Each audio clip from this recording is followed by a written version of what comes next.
Sebelum kita masuk ke kisah selengkapnya, aku ingin menyapa kalian semua terlebih dahulu.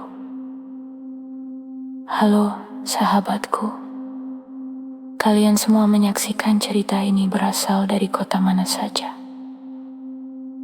Silakan tulis nama kota kalian di kolom komentar ya, agar kita semua bisa saling kenal dengan lebih dekat.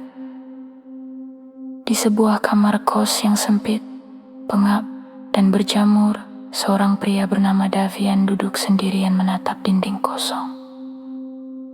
Pikirannya melayang kembali ke 8 tahun yang lalu, saat ia masih menjadi mahasiswa kedokteran miskin yang tidak punya apa-apa. Di masa-masa sulit itu, ada Arumi, istrinya, yang rela membuang seluruh rasa gengsi demi mimpinya. Arumi bekerja dari subuh hingga larut malam, mulai dari berjualan kue keliling hingga menjadi buruh cuci piring, hanya untuk membiayai uang semesteran dan buku-buku kuliah Davian yang mahal. Bagi Arumi, kulit tangannya yang berubah kasar dan kapalan tidaklah berarti apa-apa, asalkan impian suaminya untuk menjadi seorang dokter bisa terwujud. Namun, badai yang sesungguhnya justru datang di hari kelulusan Davian. Pagi itu, Arumi membangunkan Davian dengan senyum hangat dan menyerahkan sebuah kemeja putih baru hasil dari sisa uang makan terakhirnya. Davian memakai kemeja itu, tetapi di dalam hatinya, benih keangkuhan mulai tumbuh. Saat tiba di gedung wisuda, ibunya Davian, Ibu Ratna, berbisik memanas-manasi. "Lihat istrimu itu, Davian, baju pinjamannya sangat kusam dan memalukan. Kamu sekarang sudah jadi berlian, sedangkan dia hanya debu di bawah karpet." Kalimat itu meracuni pikiran Davian. Alih-alih berterima kasih, malam harinya Davian justru menyodorkan surat cerai di meja makan. Dengan dingin ia berkata, "Kita sudah tidak setara lagi. Arumi, aku malu punya istri biasa sepertimu." Tanpa teriakan atau air mata, Arumi menatap kosong suaminya, menandatangani kertas itu, lalu pergi menghilang tanpa jejak. 2 tahun berlalu, dan Davian merasa hidupnya semakin sempurna setelah menjalin hubungan dengan Clara, seorang wanita kaya raya, anak pemilik jaringan rumah sakit besar. Bersama Clara, Davian mulai merancang proyek klinik elit. Namun, karena kesombongan dan kecerobohannya dalam berbisnis, Davian justru terjebak investasi bodong hingga terlilit hutang besar.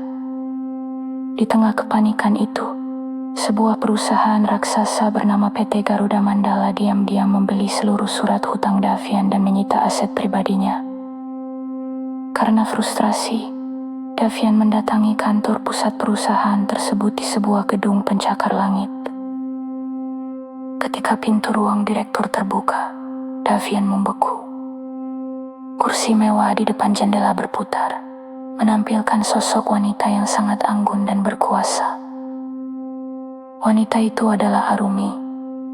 "Selamat datang, Dokter Davian. Bagaimana rasanya melihat orang yang dulu kamu sebut debu?" tanya Arumi dengan nada yang sangat tenang namun mengintimidasi. Davian mundur selangkah dengan wajah pucat basi, tak percaya bagaimana mantan istrinya bisa menjadi sekaya ini. Pengacara Arumi, Bapak Wijaya, kemudian membeberkan kenyataan bahwa selama 8 tahun mendampingi Davian, Arumi diam-diam selalu menyisihkan 10% uang hasil jeripayahnya untuk diinvestasikan pada obligasi korporasi. Uang catering yang dulu diremehkan Davian kini telah menjelma menjadi imperium bisnis raksasa. Tanpa ampun, Arumi memberikan pilihan yang kejam, menyerahkan seluruh sisa asetnya, atau menghadapi tuntutan hukum atas penyalahgunaan dana proyek yang dilakukan Davian demi gaya hidup mewah ibunya.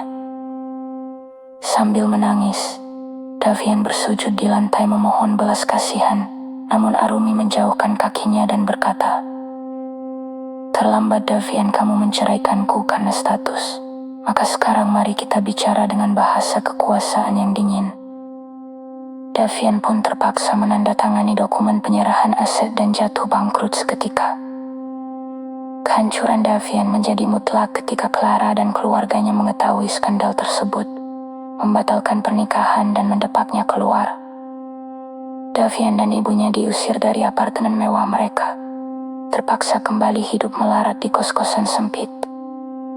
Suatu malam, saat Davian sedang membongkar lemari tua ibunya untuk mencari barang yang bisa dijual, ia menemukan sebuah dokumen medis rahasia yang disimpan rapat-rapat oleh Ibu Ratna. Lembar demi lembar kertas itu mengungkap rahasia yang sangat mengerikan. Davian ternyata bukan anak kandung Ibu Ratna, melainkan anak kandung dari ayah Clara yang diculik saat bayi. Yang lebih mengejutkan, di lembar paling belakang terdapat catatan hukum yang menunjukkan bahwa Arumi sudah mengetahui rahasia ini sejak tahun ketidakpernikahan mereka. Keesokan harinya, Davian berlari menemui Arumi di acara peresmian rumah sakit barunya.